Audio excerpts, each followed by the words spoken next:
Okay, so we're going to take a look at a quiz question here, number 3. And the first time we're going to look at f of x equals negative x over x minus 2. And the first thing we want to know, let me scroll back to the top, is the function even, odd, or neither?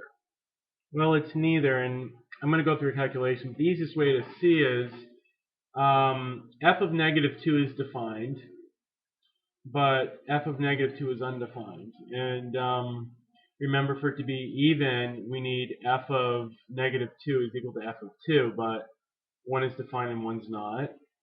And f of negative 2 is equal to negative f of 2, but f of negative 2 is defined and f of 2 is not. So without even doing any work, you can say the function has no symmetry. But if you're not comfortable working with the asymptotes or anything like that, and just looking at it and be like, okay, we can just test a number to see. Before you start doing any math to show one's even or odd, it's good to test a few points. So we have f of x is equal to negative x all over x minus 2. Okay? And I'm going to pick my point as 1. So I have f of 1 is equal to negative 1 divided by 1 minus 2, which is equal to negative 1 divided by negative 1 equals 1. So if the case is even, f of 1 is equal to f of negative 1 if we're even. Well, f of 1 is 1, so in this case we would have 1 is equal to, we would want to check to see that f of negative 1 is 1. So it makes sense. And for odd, we would need f of 1, or negative f of 1, to equal f of negative 1, right? Well, f of 1 is equal to 1, so negative f of 1 is equal to negative 1, and we would want this to equal negative 1, right? Because f of 1 is 1, we put a negative on the outside, and so we have to have f of negative 1 equal negative 1 for odd. Well, let's see what f of negative 1 actually is. Well, f of negative 1 is equal to negative 1 divided by negative 1 minus 2, which is equal to 1 divided by negative 3, which is not equal to negative 1 or 1. So it can't be even or odd, because if we're even, we would have f of 1 equals f of negative 1, but f of 1 is 1, so f of negative 1 would also have to be 1, negative 1/3. For it to be odd, since f of 1 is 1, we would want negative f of 1 equal f of negative 1 equal negative 1. Essentially, we just pull the minus on the outside and multiply by f of 1. Right? But neither of those are the case, so it's neither even nor odd.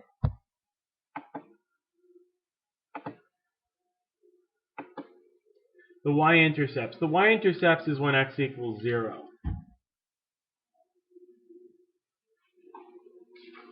So to find the y-intercept,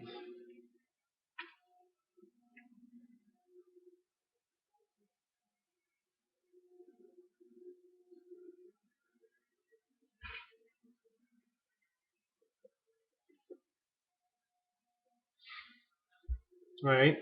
To find the y-intercept,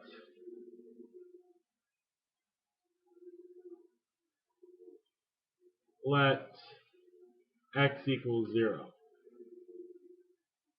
So f of 0 is equal to negative 0 divided by 0 minus 2, which is equal to negative 0 divided by negative 2.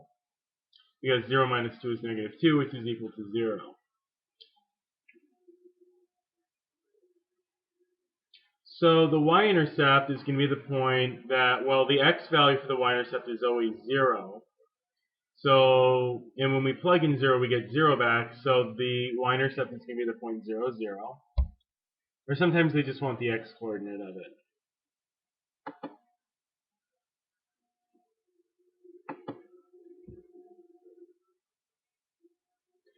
type in integer or simplified fraction. Well, the x-coordinate is always 0. Sometimes they either want the point or the intercept. So check your answer when it's done, and if you had the right answer, let me know. Because you could write it as 0, 0, which, but a lot of times they just put the y-coordinate because the x-coordinate is always 0. So I'm trying to remember how the book enters it. Find the x-intercept, select the choice below, and fill in the answer. Okay, the x-intercepts. Now to find the x-intercepts, we actually set the equation equal to 0 and solve for x. Now we're going to do the x-intercepts. And to do the x-intercepts, you set the function equal to 0.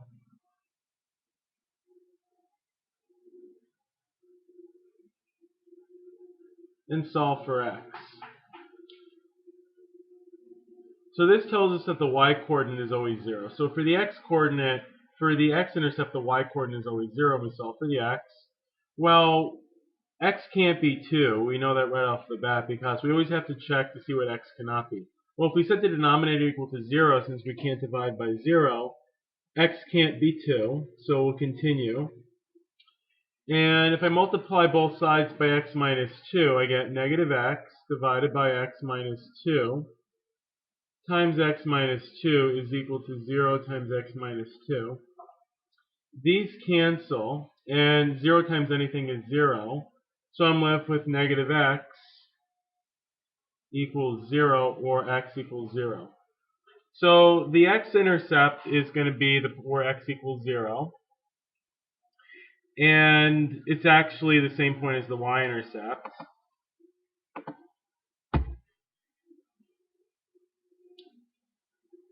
Okay.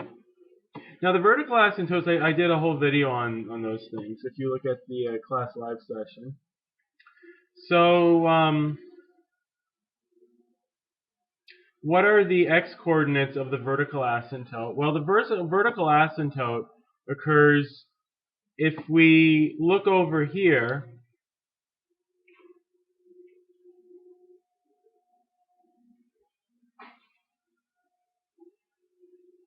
Okay, so if we look at the function, you notice we have x minus 2 on the bottom and x on the top.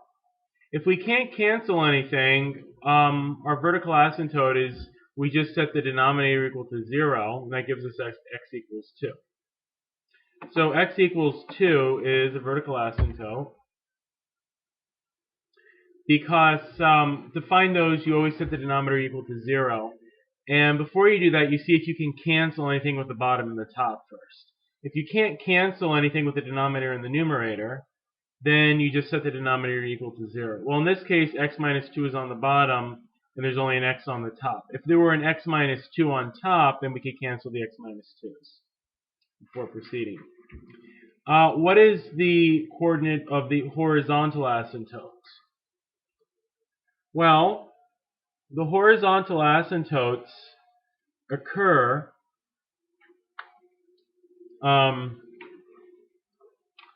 as x is either going off to infinity or negative infinity. But here's a trick. If you have the same on top of there's an x not squared or an x cubed, and on bottom is also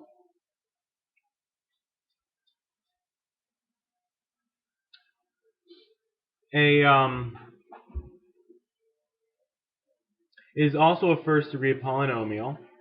So what we do here is we're going to take the coefficient of the x, which is a negative 1, and the coefficient of the term on bottom, which is a 1, and we're going to take the ratio of negative 1 divided by 1, which is negative 1. So let me show that on the paper real quick.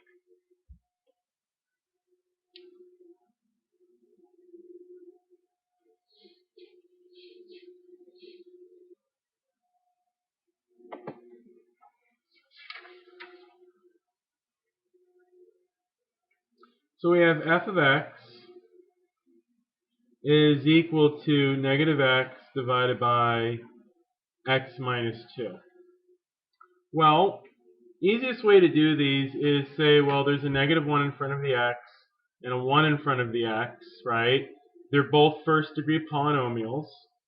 So that means that the horizontal asymptote is going to be given by y equals negative 1.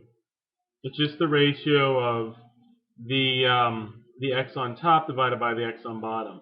So all that matters is we take the highest degree term of the polynomial, in this case it's an x to the first power, and we look at the coefficients. In this case they're negative 1 and 1, and our answer is just the ratio of those. Another way to look at it is divide everything by x. So f of x is equal to negative x divided by x divided by x over x minus 2 over x. And I just divided top and bottom everything by the same number, which was x, so it doesn't change anything. X divided by x is negative 1. X divided by x is 1. And 2 over x, and that's just equal to negative 2 over x. Now, as x gets really, really huge, this 2 over x is approximately 0. So this is negative 1 over 1 minus 0, which is equal to negative 1 over 1. So the horizontal asymptote for big X. Okay, I'll just do another one like that real quick. Suppose I had f of x is equal to x cubed plus 3x over negative 2x cubed minus 4. Well, here I have a 1 in front of the x cubed on top and a negative 2. Now I can only use the trick if I have the same degree polynomial top on bottom. And on top, the highest degree term, which is 3, has a 1 in front. And on bottom, I have a negative 2 in front. So for really, really large values of x, this is going to approach 1 over negative 2. How do I work that out mathematically? Well, I divide everything by x cubed because that's the largest degree.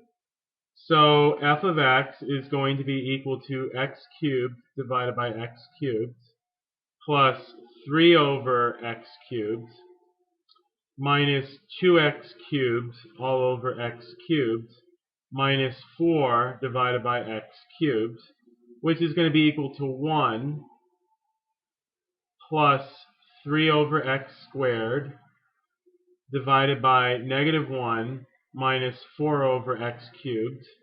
For really, really large values of x, 3 over x squared is approximately 0, and negative 4 over x cubed is approximately 0. So, oh, this was a 2, I'm sorry. Negative 2x cubed over x cubed is negative 2. So this is going, for really, really large values of x, this is going to be approximately 1 over negative 2, which is equal to negative 1/2. Okay? So that's how you do those. If you have any questions on that one, let me know. So that's going to be negative 1, like I said. Type the y-coordinate for each of the following points. So they just want us to plug in negative 4, 1, and 4 into the graph and see what we get. So let me just write those down real quick. So I have negative 4, and I'm going to look at the x-coordinate 1 and the x-coordinate 4. Okay?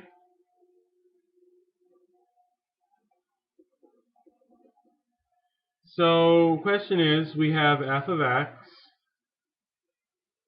is equal to negative x all over x minus 2. So f of negative 4 is going to be equal to negative 4 all over negative 4 minus 2. I just replaced the x by negative 2, which is equal to 4 over negative 6, which is equal to negative 4 over 6, which is divide top and bottom by 2, and I get negative 2/3. So the first one over here is going to be negative 4 comma 2/3. Then my x-coordinate is 1, so I'm going to say f of 1 is going to be equal to negative 1 divided by 1 minus 2. which is going to be equal to negative 1. 1 minus 2 is negative 1, which is going to be 1. So it's going to be 1 comma 1. And then finally, I'm going to do f of 4, which is going to be equal to negative 4 over 4 minus 2, which is going to be equal to negative 4 over 2, which is going to be equal to negative 2. Just replacing the x's by 4. So I wind up with these 3 points up here. And I'll go ahead and enter those. So it's negative 4, and I'm going to use a fraction, which is 2/3. And I'm going to have 1, 1, and 4, negative 2. Okay. Now, the function we have here is going to only have, first of all, I'm gonna use the information to follow. So I have a let me show you. So I'm going to start up here. What is the x-coordinate of the vertical asymptote? So I have a vertical asymptote of negative 2, so I'm going to look at negative 2. So this one can't be the answer because, oh, I'm sorry, I have a vertical asymptote x equals 2. So it could be that. And see how it has a vertical asymptote at x equals 2. What is the y-coordinate of the horizontal asymptote? Well, it's negative 1. And, well, it is, no matter how we approach, we're getting closer and closer to y equals negative 1. That's that dotted line. So that is the horizontal asymptote. And we have the point 4 comma 2/3. Well, we have the point 1 comma 1, so let's check to make sure. So when x is 1, the graph is 1, so we have this point. When x is 4, the graph is negative 2, right? So we have that point. And when x is negative 4, we're approximately 1.5. So it looks like it has to be this one over here. Now we can check the others. Now this one is wrong right off the bat because it does have a vertical asymptote x equals 2, but the horizontal asymptote is not at y equals negative 1, it's at y equals 1. But it should be y equals negative 1. So it looks like it has to be A. We know it can't be B.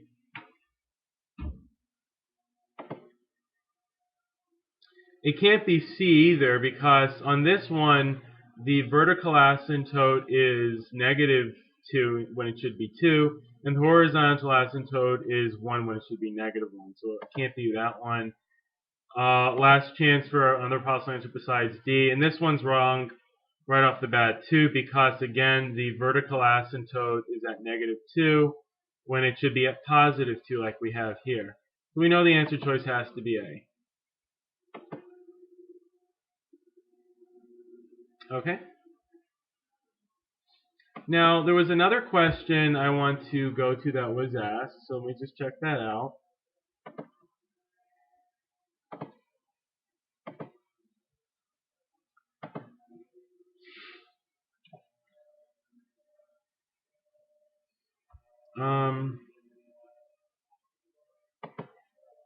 Let me just respond to this question so the student knows I responded.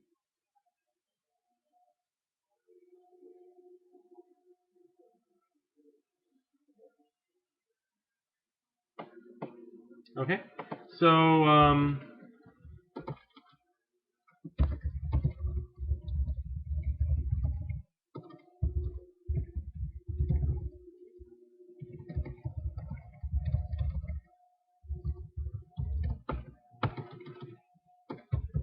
okay, so we got that, so I'll just post that response. Okay, and I had another question that someone was curious about with logs.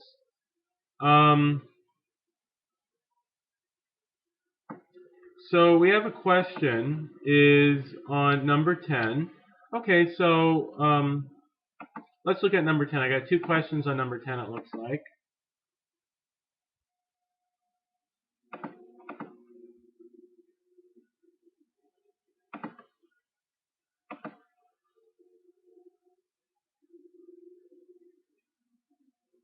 Well, I already did this one in another video, so maybe I looked at the wrong one. They wanted a log problem. Did I see that wrong?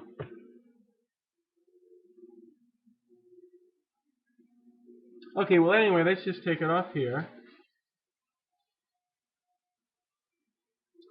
Okay, so the question we have here is we have log base 7 of the square root of 7.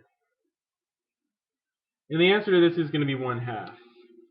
Okay? And that's what it looks like they have here. So let's work this one out. So I'll just say this one will be posted in the next video.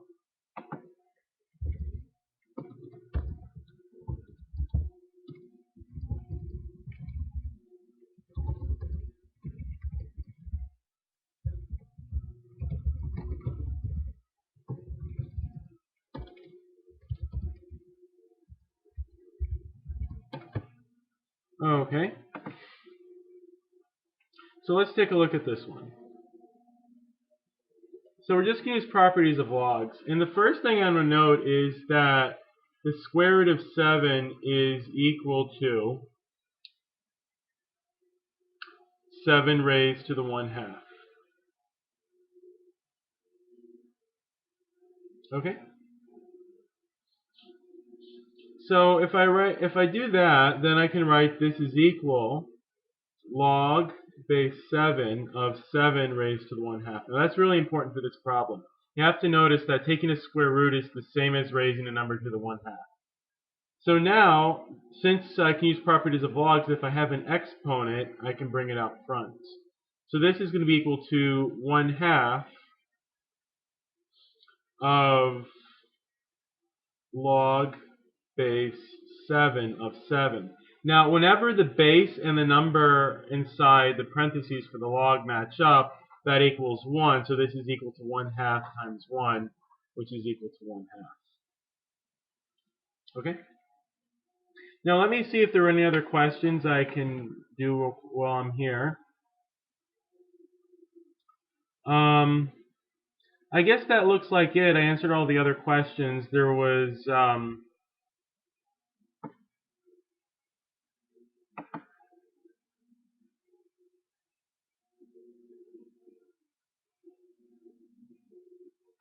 okay, here we go.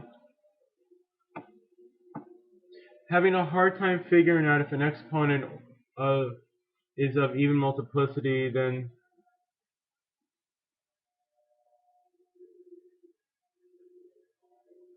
okay.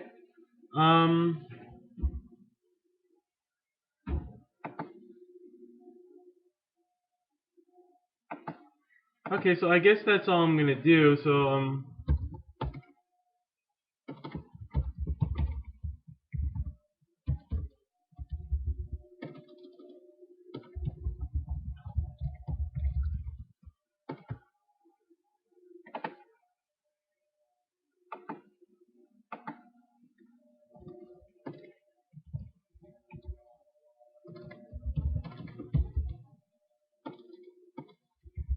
okay, so that's all. I guess I'm all I'm gonna do. And if you have any questions, make sure to let me know, and I'm happy to work out whichever questions people are interested in. And